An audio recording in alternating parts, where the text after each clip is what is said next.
Sehubungan dengan ledakan rudal di Polandia, Dmitry Medvedev yang merupakan mantan presiden Rusia dan juga wakil ketua Dewan Keamanan memberi peringatan melalui postingannya di Twitter.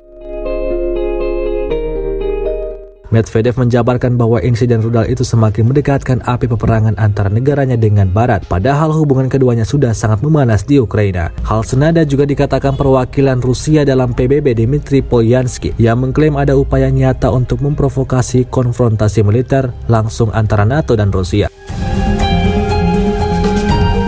Diketahui serangan rudal terjadi di wilayah Polandia pada Selasa malam. Rudal jatuh di wilayah Przewodow dan menewaskan 2 orang. Desa ini berjarak 6 km dari perbatasan dengan Ukraina. Tudingan muncul ke Rusia karena pada saat itu pasukan Presiden Vladimir Putin tengah menggempur kota-kota Ukraina.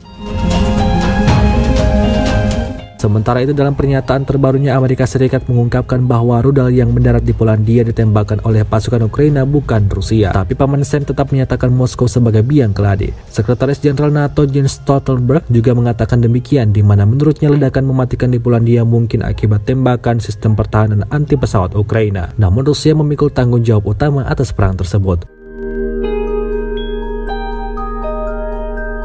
Hal sama juga dikatakan Presiden Polandia Andrzej Duda. Ia menegaskan tidak ada indikasi bahwa ini adalah serangan yang disengaja ke Polandia. Meski begitu, Presiden Ukraina Volodymyr Zelensky tetap yakin bahwa rudal yang menghantam Polandia dan menewaskan 2 orang adalah rudal Rusia. Ia menegaskan dirinya percaya bahwa rudal itu bukan milik Ukraina.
Terima kasih sudah nonton. Jangan lupa like, subscribe, dan share ya.